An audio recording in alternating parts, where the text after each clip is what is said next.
जी नमस्कार साथियों, कैसे हैं आप लोग। रात के नहीं सुबह के 9 बज चुके हैं और मैं आपका मित्र, मैं आपका साथी, मैं आपका सहपाठी हिमांशु सूर्यकांत त्रिपाठी आप सभी मित्रों का, सभी स्वजनों का, सभी सहपाठियों का हार्दिक स्वागत करता हूं सुबह 9 बजे की कक्षा में। साथियों याद होगा रात 9 बजे को जीएस का सेशन, जिसमें हम लोग संविधान राज व्यवस्था के विषय में पढ़ रहे हैं।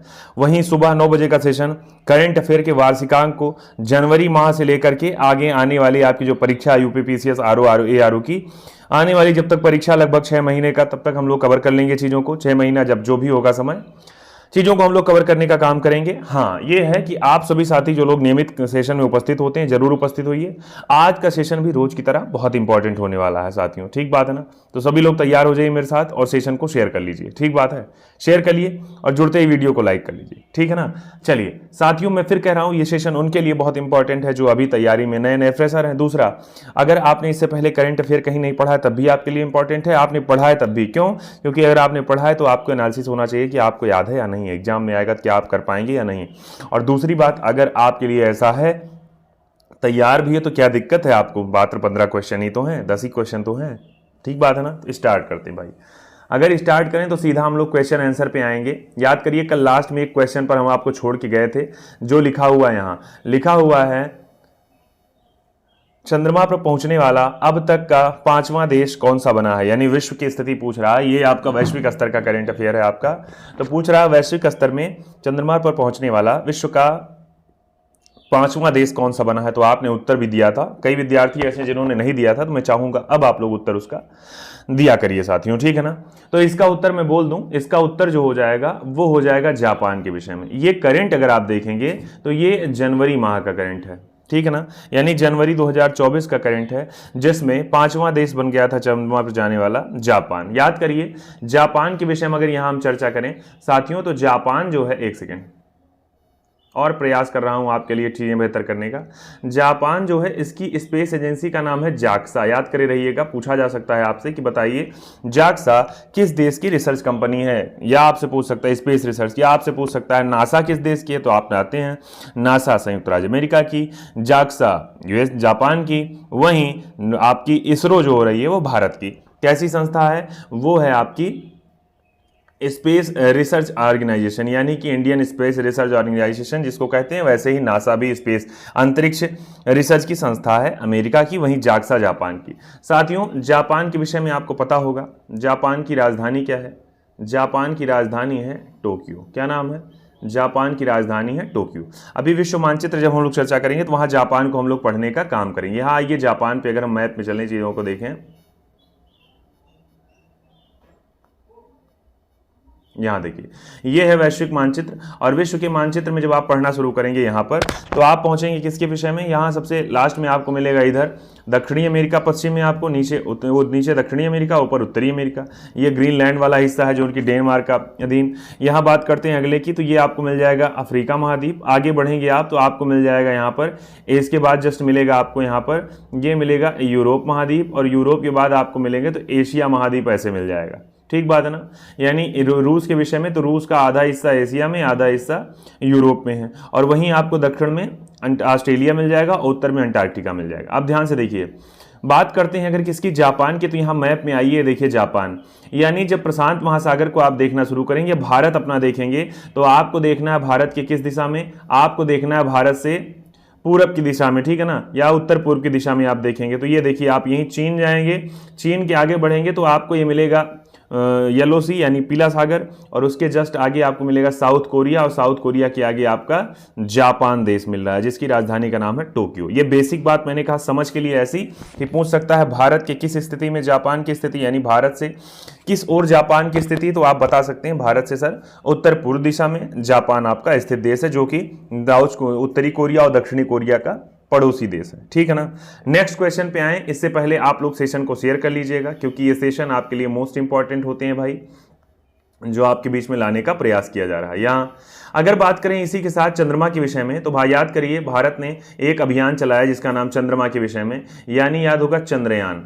यानी चंद्रयान भारत में, यानी भारत का क्या जो मिशन चलाया गया था 3 सेक्टर में, यानी अगर भारत में कहेंगे चंद्रयान मिशन की, तो मिशन चंद्रयान स्टार्ट हो रहा है कब से? तो ये आपका हो रहा है 2008 से, यानी 2008 में, फिर 2019 में, और लास्ट टाइम ये आपने 2023 में इसके विषय में पढ़ेंगे। यहाँ देखिए आपने कहा जब चंद्रमा 2008 में स्टार्ट हुआ था, तो याद करिएगा एक तिथि 22 अक्टूबर की है, और 2008 को 22 अक्टूबर 2008 को भारत की अंतरिक्ष एजेंसी है जिसका नाम है इसरो के द्वारा लॉन्च किया गया चंद्रयान फर्स्ट मिशन, और ये मिशन लॉन्च किया गया था सतीश धवन अंतरिक्ष केंद्र, जो आपका स्पेस रिसर्च सेंटर है आपका श्रीहरिकोटा आंध्र प्रदेश में, वहां से लॉन्चिंग हुई इसकी। ठीक बात है ना, पहला वाला। दूसरे की बात करें इसके जस्ट बाद चंद्रयान मिशन, तो इसके जस्ट 10 साल बाद का अंतर आप लेंगे तो यहां आपका हो जाएगा 22 जुलाई का, और 22 जुलाई 2019 को ये आपका चंद्रयान सेकेंड मिशन लॉन्च हो रहा है। ठीक है ना। अच्छा, अगर दो आप पढ़ ले रहे हैं, आपसे कंटेंट यहां से पूछा जा सकता है, तो तीसरे पे हम लोग अगर स्टार्ट करें तो यहां आ जाएंगे। ये देखिए चंद्रयान 3 के विषय में हमने डाटा लिया कि ये चंद्रयान 3 जो है इसका लॉन्चिंग हुआ 14 जुलाई 2023 को। ठीक है ना। साथ ही साथ कहां पर, वही जगह आंध्र प्रदेश का जो श्रीहरिकोटा, यानी आंध्र प्रदेश में भारत का एक प्रकार का रिसर्च सेंटर आप कह सकते हैं। तो ये आपका सतीश धवन अंतरिक्ष रिसर्च सेंटर, यानी कि सतीश धवन, ये आपका जो केंद्र है, यहीं से लॉन्चिंग होती है किसी भी प्रकार का अंतरिक्ष यान हो या किसी प्रकार का मिशन हो अंतरिक्ष के लिए। तो यहाँ आप कहेंगे इसके वर्तमान समय में इसरो के अध्यक्ष जो हैं एस सोमनाथ हैं। एक रॉकेट है जिसका नाम है LVM 3M4, याद करे रहिएगा, पूछा गया है कई एग्जाम में, आपके एग्जाम में भी पूछा जा सकता है आने वाला जो भी आपका एग्जाम है। नेक्स्ट की बात करें यहाँ पर, तो कह रहा है कब, लेकिन ये पहुंच गए, यानी 14 जुलाई को लॉन्च हुआ और 23 अगस्त को सफलतापूर्वक चंद्रमा के दक्षिणी ध्रुव पर पहुंच गया। ठीक बात है ना। शिव शक्ति नाम भी उसका दे दिया मोदी जी ने। आगे बात करते हैं यहाँ पर, यहाँ लिखा हुआ है इसमें कितने मॉड्यूलर हैं, 3 मॉड्यूल हैं। एक है प्रोपल्शन और दूसरा मॉड्यूल, और लैंडर मॉड्यूल, और तीसरा है रोवर। बात करते हैं लैंडर को, तो अब की बार जो लैंडर है इसका नाम है विक्रम, वहीं रोवर का नाम है प्रज्ञान। बात करते हैं आगे, तो चंद्रयान 2 22 जुलाई 2019 को लॉन्च हुआ था। उस समय कौन अध्यक्ष थे, के सिवान। इसरो जो है ये क्या कर रहा है, इसरो के द्वारा GSLV Mark 3 रॉकेट से ये लॉन्च किया जाता है। आप देखिए यहाँ किसके विषय में 2 बातें, यहाँ पहला कहा आपने कौन सा, ये बात कर रहे हैं चंद्रयान 2 की, जो कि 22 जुलाई 2019 को GSLV Mark 3 रॉकेट के द्वारा के सिवान की अध्यक्षता में लॉन्च किया गया। ठीक है ना। जबकि अगर चंद्रयान 3 की बात करें तो ये चंद्रयान 3 आपका 14 जुलाई 2023 को एस सोमनाथ की अध्यक्षता में, जो कि इसरो के अध्यक्ष हैं इस समय, LVM 3M4 रॉकेट के द्वारा लॉन्च किया गया, जो कि 23 अगस्त 2023 को चंद्रमा के दक्षिणी ध्रुव पर पहुंच गया। तो इंपॉर्टेंट कंटेंट है, याद करे रहिएगा। मैंने कहा देख भी लीजिएगा इसको, ठीक है, मन लगा के कई बार देखिएगा ताकि आपको याद हो जाए, नोट्स बना लीजिएगा मन कहेगा तो। आगे आते हैं नेक्स्ट क्वेश्चन पे। लिखा हुआ है यहाँ, लिखा हुआ है एक ऑपरेशन चलाया गया था। यहाँ क्वेश्चन क्या पूछा गया था, यानी हाल ही में रेलवे सुरक्षा बल ने किस ऑपरेशन के तहत 549 से अधिक बच्चों को उनके परिवार से मिलाया। ऑप्शन में क्या है, ऑप्शन में दिया गया है यहाँ पर कि रेलवे जो ऑपरेशन होम, ऑपरेशन देवदूत, ऑपरेशन नन्हे फरिश्ते या ऑपरेशन सहयोग। तो पूछ रहा है किस ऑपरेशन के तहत जो रेलवे RPF है इसने क्या किया है, एक ऐसा अभियान चलाया जिसके तहत काफ़ी लोगों को बचाया गया। तो ऑप्शन में जानते रहिएगा आप लोग, ये ऑपरेशन है, इनका नाम है ऑपरेशन नन्हे फरिश्ते। ये चलाया गया किसके द्वारा, RPF के द्वारा। साथियों आपकी करंट और स्टैटिक में क्वेश्चन वार्षिकांक में या चाहे भी जैसे भी हो, ये बहुत पूछा जाता है कि जो चाहे सेना है, सेना के किसी विंग के द्वारा जो भी आपके ऑपरेशन चलाए गए हैं, ठीक बात है ना, तो वो पूछा जाता है। यहाँ आते हैं इस पे, यहाँ आते हैं व्याख्या पे। देखिए ये कुछ ऑपरेशन है जो 2022-24 के बीच में हुआ। सबसे पहले ही नाम लिखा है ऑपरेशन नन्हे फरिश्ते का, यानी ये किसके द्वारा, तो रेलवे सुरक्षा बल के द्वारा, यानी बच्चों को उनसे परिवार से मिलाने के लिए, यानी 549 से अधिक। एक और ऑपरेशन आया, यहाँ याद करे रहिए कुछ विशेष नाम, जैसे यानी कि इजराइल जो है, हमास जो है, ये इजराइल के खिलाफ ऑपरेशन बना रहा है, उसका नाम रख रहा है अल अक्सा फ्लड। तो पूछा जा सकता है आपके एग्जाम में, अल अक्सा फ्लड का आयोजन यानी ऑपरेशन किसने चलाया, तो हमास नाम का जो संगठन है उसने चलाया है इजराइल के खिलाफ। जबकि आप कहें ऑपरेशन अमृत, तो केरल सरकार के द्वारा एंटीबायोटिक दवाओं का उपयोग जो है वो कम करने के लिए, चूंकि नुकसानदेह हैं। ऑपरेशन अजय याद करे रहिएगा, ऑपरेशन अजय ऐसा चलाया गया कि जब हमास और इजराइल का युद्ध हुआ तो उस समय भारतीयों को वहां से वापस लाने के लिए कार्यक्रम चलाया गया। याद करिए, क्वेश्चन खूब पूछा जाता है एग्जाम में आपसे कि चाहे अफगानिस्तान से भारतीयों को लाने के लिए, चाहे आपसे कह दे तंजानिया से, चाहे कहीं भी कोई झंझट होता है तो लाने के लिए कार्यक्रम चलाए जाते हैं। साथ ही साथ बात करें ऑपरेशन चक्र 2 की, तो ये चक्र 2 लॉन्च किया गया CBI के द्वारा साइबर अपराध माफिया को खत्म करने के लिए। बात करें आगे ऑपरेशन, यहां लिखा हुआ है ये है आपका operation iron squad. Iron squad launch किया गया है इजराइल ने हमास के। अब देखिए इजराइल क्या कर रहा है, इजराइल हमास के खिलाफ जो लड़ाई कर रहा है उसका कोड नाम रख रहा है ऑपरेशन आयरन स्क्वाड, जबकि हमास इजराइल पर जो कार्यवाही कर रहा है तब नाम रख रहा है उसका अल अक्सा फ्लड। यानी दोनों देश अपने अपने अलग अलग नाम रख रहे हैं, जिसको आप लोग यहाँ पढ़ रहे हैं। यहाँ कह रहा है ऑपरेशन सजग नाम का एक कार्यक्रम है, ये लॉन्च किया गया किसके द्वारा, ये भारतीय तटरक्षक बल। याद होगा आपको भारतीय तटरक्षक बल के विषय में कल हमने राकेश पाल का नाम बताया था आपको। ये क्या कर रहा है, यानी तटीय सुरक्षा को बढ़ाने के लिए। जबकि ऑपरेशन त्रिनेत्र 2 जो है, ये सुरक्षा बल जो भारत की सेना और पुलिस है उसके द्वारा जम्मू कश्मीर के पुंज में जो आतंकी छिपे हैं उनको ढेर करने के लिए कार्यक्रम चलाया गया था, ठीक है ना। यहाँ एक और ऑपरेशन करुणा याद करे रहिएगा। भारत सरकार या भारतीय नौसेना क्या कर रही है, ये एक चक्रवात आया था जिसका मोचा यानी मोचा से प्रभावित जो म्यांमार है वो देश था, उसकी सहायता के लिए। अब आप देखिए यहाँ में तो हम खाली 4-5 क्वेश्चन कंटेंट ही पढ़ रहे हैं, इसके बाद के भी हम लोग बीच बीच में पढ़ते रहेंगे। ये है, आप अगर सेशन से जुड़ गए हैं तो मैंने कहा ये सेशन पूरा देखे बिना आप जाइएगा नहीं, क्योंकि आधे घंटे 45 मिनट से कम का ही ये सेशन रहने वाला है, लेकिन मोस्ट इंपॉर्टेंट आपके लिए होने वाला है। बहुत प्रयास किया गया है खुद व्यक्तिगत कि कहाँ से आपके लिए कंटेंट उठाए जाएं, जो भी इंपॉर्टेंट है वो आपके लिए। नहीं भी आप कर पा रहे हैं तो बाद में आप इसे देखिएगा जरूर। आगे आते हैं, यहाँ आगे बात करते हैं। यहाँ लिखा हुआ है कोचीन इंटरनेशनल, देखिए लिखा है कोचीन एयरपोर्ट, लिखा है कोचीन इंटरनेशनल एयरपोर्ट लिमिटेड ने ग्रीन हाइड्रोजन प्रोजेक्ट के लिए किसके साथ समझौता किया है। ऑप्शन में आपका IOCL Indian oil corporation limited, BPCL Bharat petroleum corporation limited, Tata power या फिर अडानी के साथ। आपको याद होगा, नहीं याद होगा तो मैं बता दूं इस क्वेश्चन का आंसर हो जा रहा है आपका BPCL हो जाएगा ना, भारत पेट्रोलियम कॉर्पोरेशन लिमिटेड। ठीक बात है ना। नेक्स्ट क्वेश्चन पे आते हैं। इसके बाद साथियों लिखा हुआ है यहाँ पर, हाल ही में प्रधानमंत्री जो नरेंद्र मोदी हैं इनके द्वारा कितने बच्चों को 2024 में प्रधानमंत्री राष्ट्रीय बाल पुरस्कार सम्मानित किया गया। 19 को, 24 बच्चों को, 21 को या फिर 28 बच्चों को। तो पूछ रहा है कितने बच्चों को यह सम्मान प्रधानमंत्री मोदी ने अब की बार 2024 में दिया है, ठीक है ना। तो मैं यहां बात करूं अगर इसकी, तो याद करे रहिएगा, पहला उत्तर मैं इसका बता दूं कि अब की बार जो दिया गया था कुल मिला के 24 बच्चों को यह पुरस्कार। एक सेकेंड भाई,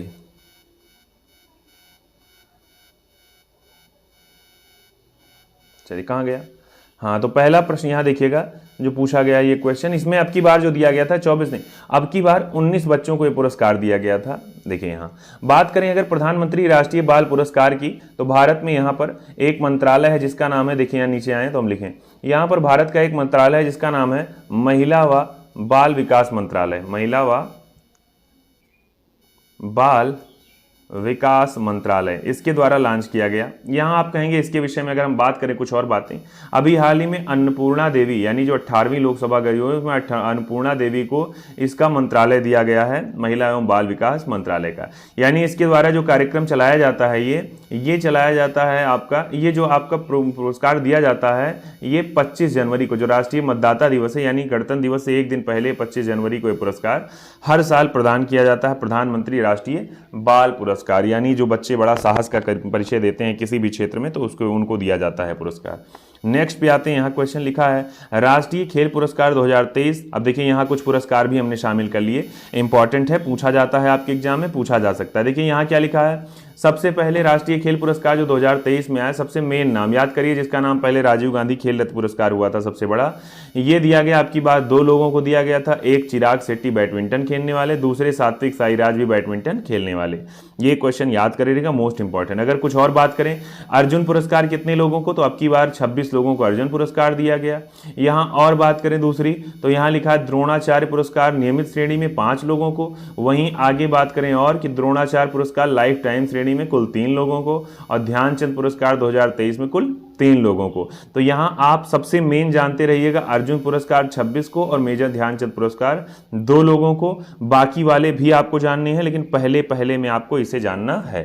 नेक्स्ट क्वेश्चन पे आए इसके बाद भाई, अब इसके बाद का जो क्वेश्चन दिया है ये लिखा हुआ है यहाँ पर, ग्रैंड मास्टर के विषय में, अब देखिए यहाँ 84 ग्रैंड मास्टर तक की सूची दी गई है। आपको करंट में देखना है कि इस समय कितने ग्रैंड मास्टर भारत में जो शतरंज प्रतियोगिता होती है, शतरंज खेल होता है, उसी के संबंध में टाइटल होता है जिसका नाम है ग्रैंड मास्टर। तो 84वीं ग्रैंड मास्टर, यह तीसरी भारतीय महिला, इनका नाम है वैशाली रमेश बाबू। ये चेन्नई की बच्ची है और ये बनी है भारत की 84वीं क्रम की ग्रैंड मास्टर, जबकि 83वें क्रम के आदित्य सामंत थे। अब यहाँ ठीक बात है ना, अगर भारत के पहले ग्रैंड मास्टर की बात करें तो आपको याद होना चाहिए विश्वनाथन आनंद का नाम।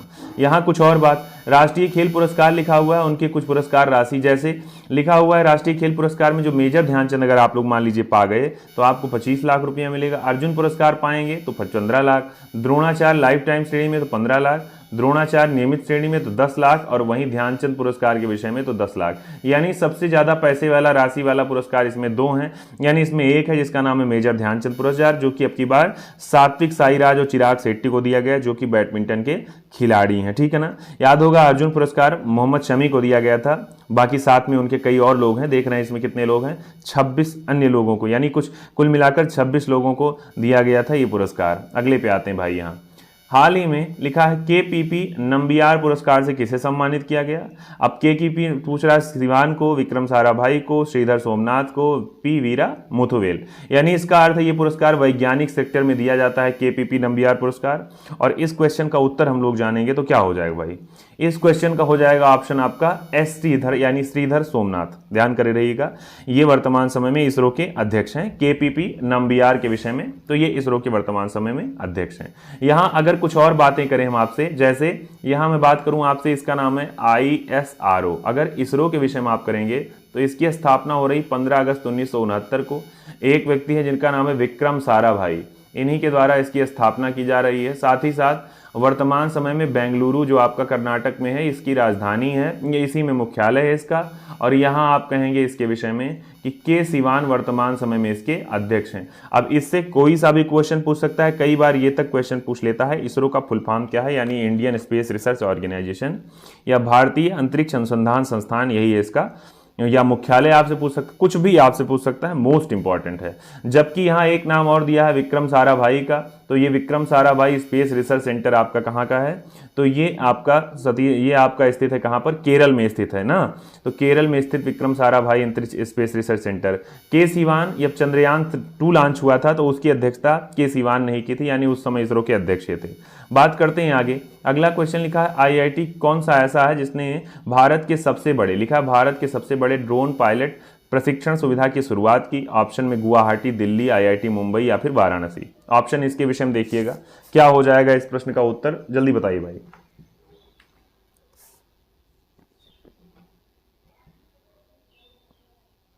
चलिए बहुत बढ़िया, इस प्रश्न का होगा आपका असम की राजधानी, जिसका नाम है, असम का शहर है जिसका नाम है गुवाहाटी। असम की राजधानी तो दिसपुर है, लेकिन वहाँ का अगर कहेंगे केंद्रीय सूर्य अनुसंधान संस्थान यहीं पर स्थित है गुवाहाटी में। ठीक बात है ना, गोपीनाथ बारदोई अंतर्राष्ट्रीय हवाई अड्डा गुवाहाटी। तो ये IIT गुवाहाटी ने भारत का सबसे बड़ा ड्रोन प्रोजेक्ट जो हुआ उसको लॉन्च किया है, ड्रोन पायलट प्रशिक्षण सुविधा। ठीक है ना, यहाँ आगे बात करते हैं। नेक्स्ट क्वेश्चन में लिखा है भारत के सबसे बड़े ग्रीन हाइड्रोजन प्रोडक्शन प्लांट की स्थापना कहाँ पर की गई, याद करे रहिएगा, वाराणसी, चेन्नई, अहमदाबाद या फिर विशाखापट्टनम। तो इसका उत्तर आपको बताना है क्या हो जाएगा इस प्रश्न का साथियों। उत्तर अगर मैं बात करूं तो इसका उत्तर हो जाएगा विशाखापट्टनम, जो कि वर्तमान समय में आंध्र प्रदेश का शहर है, यानी आंध्र प्रदेश जो राज्य देख रहे हैं भारत का, वहीं का एक शहर है जिसका नाम है विशाखापट्टनम। ठीक है ना, नेक्स्ट क्वेश्चन पे आते हैं। यहाँ लिखा हुआ है नौसैन्य अभ्यास जिसका नाम है मिलन 24, इसका आयोजन कहां पर किया गया, मुंबई, कटक, विशाखापट्टनम या फिर चेन्नई में पूछ रहा है। ऑपरेशन ये मिलन सैन्य अभ्यास का आयोजन कहां पर किया गया था, इस प्रश्न का आपको उत्तर देना है। मिलन सैन्य अभ्यास का बताइए भाई, मिलन सैन्य अभ्यास का आयोजन। चलिए बहुत बढ़िया, अगर मिलन सैन्य अभ्यास भी पूछे तो इसका भी आयोजन अब की बार विशाखापट्टनम में ही किया गया था, जो कि आपका आंध्र प्रदेश का शहर है, जो कि भारत की आप कहेंगे तो भारत के दक्षिणी तट पर स्थित, आप ये दक्षिण क्या कह सकते हैं, पूर्वी तट पर स्थित आपका ये आंध्र प्रदेश का शहर है। आगे आते हैं कुछ सैन्य अभ्यास पर, जैसे यहाँ सैन्य अभ्यास में लिख दिया गया पहला नाम जिसका नाम है धर्म। देखिए ये कुल 4 सैन्य अभ्यास ऊपर के हैं जो कि किसके हैं, थल सेना द्वारा आयोजित किए जाते हैं, चाहे वो धर्म गार्जियन हो, चाहे शांति प्रयास हो, चाहे सदा तंसीक हो, चाहे डेजर्ट साइक्लोन हो। बात करें इसमें, अगर यहाँ पर धर्म गार्जियन जो 5वें क्रम का भारत जापान के बीच में राजस्थान में अब की बार किया गया, शांति प्रयास बहुत देशों का है, नेपाल के मुख्यालय में। सदा तंदिसीक जो है सऊदी अरब भारत के बीच में। डेजर्ट साइक्लोन तो ये भारत यूएई के बीच में, राजस्थान में दोनों आयोजित किए गए। अभ्यास अयुत्थाया तो ये आपकी भारत थाईलैंड, जबकि 12वां मिलन सैन्य अभ्यास 2024 का है, कई राष्ट्रों के बीच में विशाखापट्टनम में। अब देख रहे हैं यहाँ पर दो, अभ्यास अयुत्थाया तो ये नौसेना का है और मिलन ये भी आपका नौसेना का। देखिए यहाँ क्वेश्चन कैसे पूछा जाता है, यहाँ चाहे ये पूछ सकता है इस सैन्य अभ्यास का आयोजन कहाँ पर हुआ, ये पूछ सकता है किस देश के बीच में आयोजित हुआ, या ये पूछ सकता है किस मतलब किस सेना का ये अभ्यास है, जल सेना, थल सेना या वायुसेना। तो यहाँ मैंने 4-5 की चर्चा की। आगे के लिए इसको भी आप पढ़िएगा। पीडीएफ पाने के लिए मैंने कहा इसका आप जुड़िएगा हमारे टेलीग्राम चैनल से, वहाँ कमेंट करिएगा तो आपको ये पीडीएफ प्रोवाइड हो जाएगी साथियों ना। और पीडीएफ टेलीग्राम से जुड़ना है तो डिस्क्रिप्शन बॉक्स में आप जाइए इसके अपने इसी वीडियो के, तो वहाँ पर आपको टेलीग्राम की लिंक दी जाएगी। नेक्स्ट क्वेश्चन पे आते हैं। यहाँ लिखा हाल ही में बास्केट के हिमालय बास्केट की शुरुआत कहाँ पर हुई, तो आपसे कह रहा है अरुणाचल प्रदेश, उत्तराखंड, या फिर आपसे कह रहा है ऑप्शन में कह रहा है यहाँ पर अच्छा एक सेकेंड, हाँ ठीक बात है, कोई बात नहीं।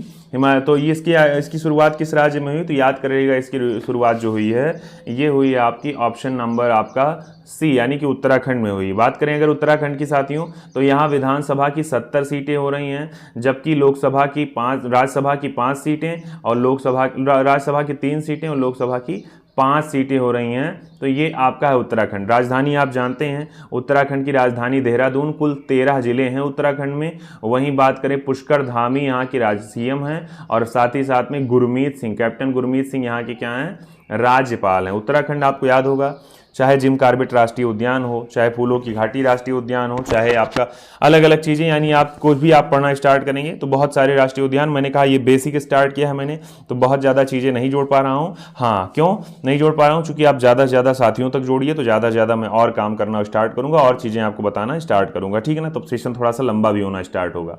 नेक्स्ट क्वेश्चन पे देखिए, यहाँ भारत और विश्व में प्रथम की बात करें तो अगर पूछे भारत में पहला स्किल इंडिया सेंटर कहाँ स्थापित किया गया, तो ये आपका संबलपुर ओडिशा में।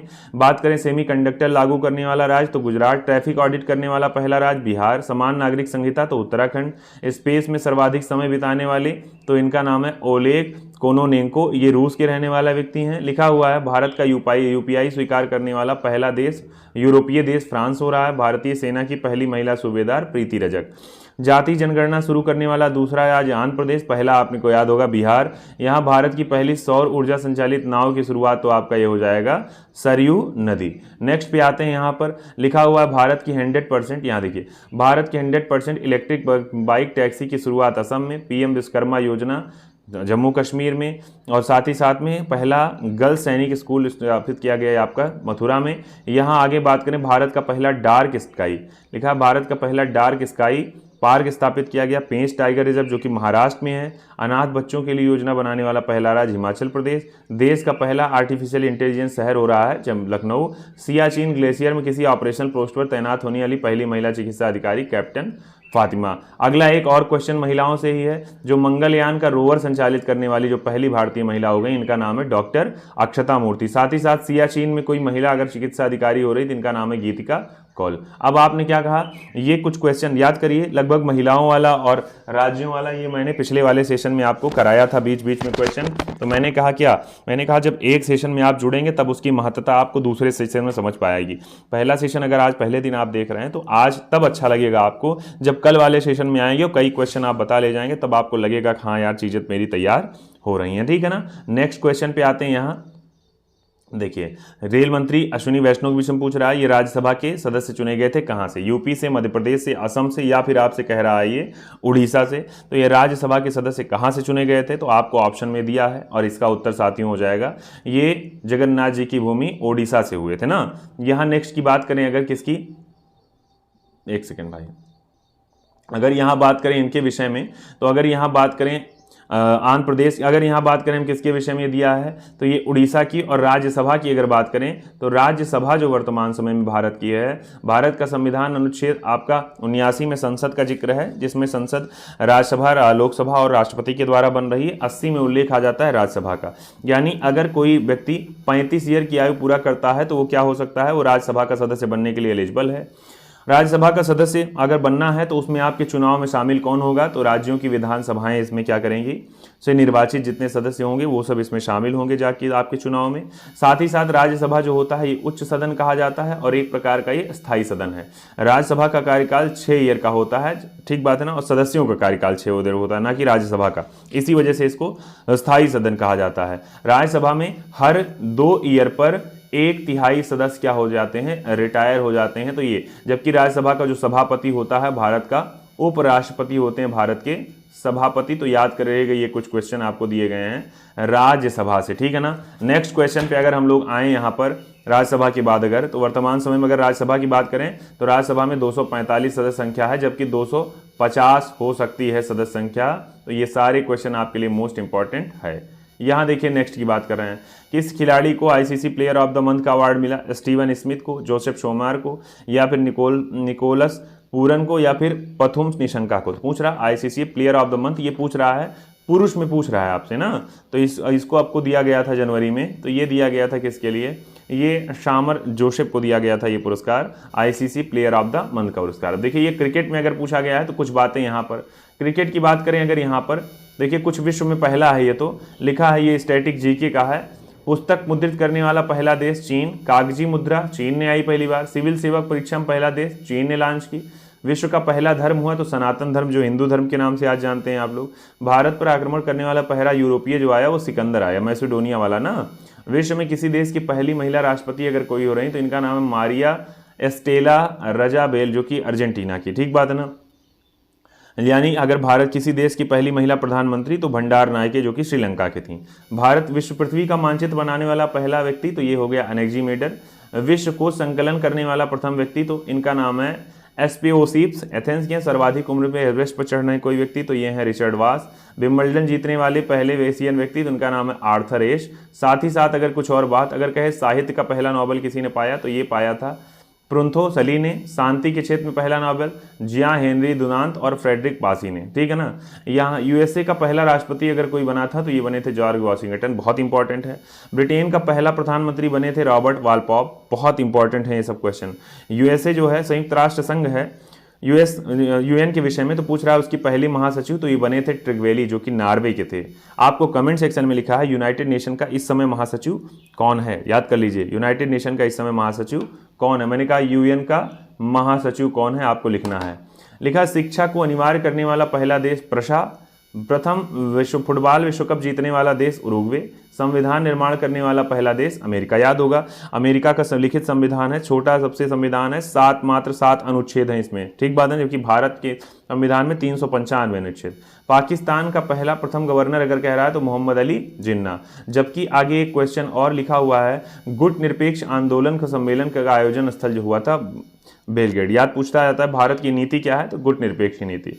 चीन पहुंचने वाला पहला यूरोपीय तो मार्को पोलो। वायुयान से पहली उड़ान भरने वाला व्यक्ति हो रहा है राइट बंधु। विश्व के चारों ओर समुद्री यात्रा करने वाला पहला व्यक्ति फर्डिनेंड मैगलन। और कृत्रिम उपग्रह को अंतरिक्ष में प्रक्षेपित करने वाला पहला देश रूस।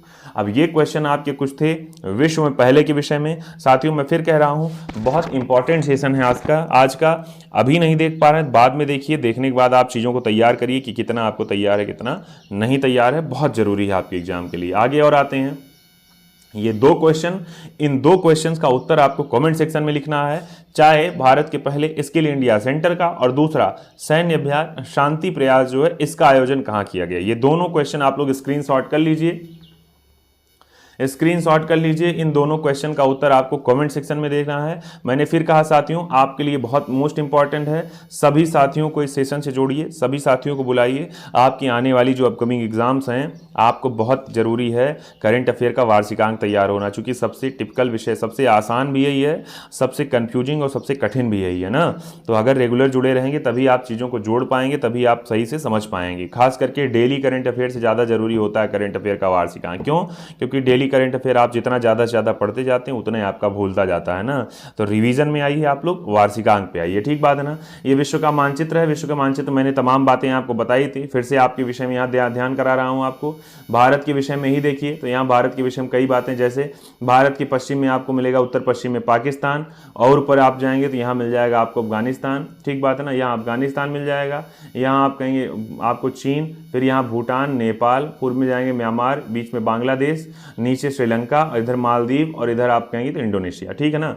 ये कुछ बातें हो रही हैं भारत के मानचित्र के बगल में। यहाँ भारत का राष्ट्रीय स्तर का मानचित्र अगर देखेंगे तो ये देखिए, भारत के राष्ट्रीय स्तर में मानचित्र में आप कहेंगे तो भारत से जो सीमा बना रहा है तो कौन कौन सा देश, पाकिस्तान, अफगानिस्तान, चीन, नेपाल, भूटान, बांग्लादेश, ठीक है ना, और म्यांमार। यहाँ 1 2 3 4 5 6 7, ये तो डायरेक्ट आप कहने हैं स्थलीय सीमा साझा करने वाले देश हैं। बाकी और कुछ और, जैसे पाकिस्तान भी है, तो ये श्रीलंका भी है, तो समुद्री सीमा में आपके आ जाते हैं लगभग। तो ये कुछ बातें हो गई आज के सेशन से। एक और बात, अगर उत्तर प्रदेश की मैं बात करूं तो यहाँ ध्यान करे रहिएगा, उत्तर प्रदेश जो है भारत के कितने राज्यों से, तो उत्तराखंड से। उसके ऊपर आप देखेंगे तो यहाँ आप कहेंगे उत्तर प्रदेश, तो उत्तर में उत्तराखंड, हिमाचल प्रदेश, हरियाणा 3 हो गए, दिल्ली 4 यानी केंद्र शासित प्रदेश को लेकर के। यहाँ आगे हैं नीचे, तो यहाँ हो जाएगा मध्य प्रदेश, मध्य प्रदेश के बाद में आपका हो जाएगा झारखंड, छत्तीसगढ़, बिहार। 1 2 3 4, और यहाँ पीछे बात करेंगे तो 1 2 3 4 3 7 1 8, ठीक बात है ना। तो इतने से आपका सीमा साझा करने वाला, यानी इतने राज्यों और केंद्र शासित प्रदेशों से सीमा साझा कर रहा है कौन सा, उत्तर प्रदेश। तो ये कुछ बातें हो गई इसके लिए। कई बार एग्जाम में पूछा गया क्वेश्चन यहाँ पर है, नेपाल कितने कितने राज्यों से, तो नेपाल उत्तराखंड 1 हो गया, देखिए यहाँ पर, दूसरा हो गया उत्तर प्रदेश, तीसरा हो गया बिहार, चौथा हो गया आपका यहाँ पर एक और नाम चाहे पश्चिम बंगाल का, और 5वां हो गया सिक्किम। तो 5 राज्यों से सीमा साझा कर रहा है कौन, आपका नेपाल। वहीं भूटान की बात करें तो भूटान, अरुणाचल प्रदेश, असम, फिर आप कहेंगे पश्चिम बंगाल, और अगला सिक्किम। तो 1 2 3 और 4 से सीमा साझा कर रहा है भूटान। बात करें बांग्लादेश की तो कई राज्यों से सीमा साझा कर रहा है ये। बांग्लादेश के विषय में देखेंगे तो यहाँ वेस्ट बंगाल से यहाँ तक। बात करें दूसरा मेघालय की, तीसरा असम की, चौथा आपका हो जाएगा कौन सा, चौथा हो जाएगा आपका त्रिपुरा। तो ये कुल मिलाकर के 1 2 3 4 राज्यों से सीमा साझा करने वाला आपका ये आपका हो रहा है आपका बांग्लादेश। यही बात करें आपकी म्यांमार की, तो म्यांमार के विषय में जितने नॉर्थ ईस्ट के राज्य चाहे अरुणाचल प्रदेश, नागालैंड, मणिपुर और मिजोरम, ये सारे आपके चारों राज्य हो रहे हैं, सीमा लगा रहे हैं किससे, म्यांमार से। तो ये कुछ क्वेश्चन साथियों आज के सेशन के लिए था। आप सभी साथियों को क्या करना है, बताना है सेशन कैसा लगा, लास्ट में कमेंट सेक्शन में कमेंट करना है, बाकी कितने उत्तर आपके सही हैं। और हाँ, ज़्यादा से ज़्यादा साथियों तक ये सेशन को आप शेयर करिए, क्योंकि बहुत मोस्ट इंपॉर्टेंट है, यानी बहुत और मोस्ट भी इंपॉर्टेंट सेशन है ये। आपने इतना सहयोग किया, आपको बहुत बहुत धन्यवाद। जय हिंद, जय भारत, धन्यवाद। मिलते हैं रात 9 बजे के सेशन में, तैयार रहिए।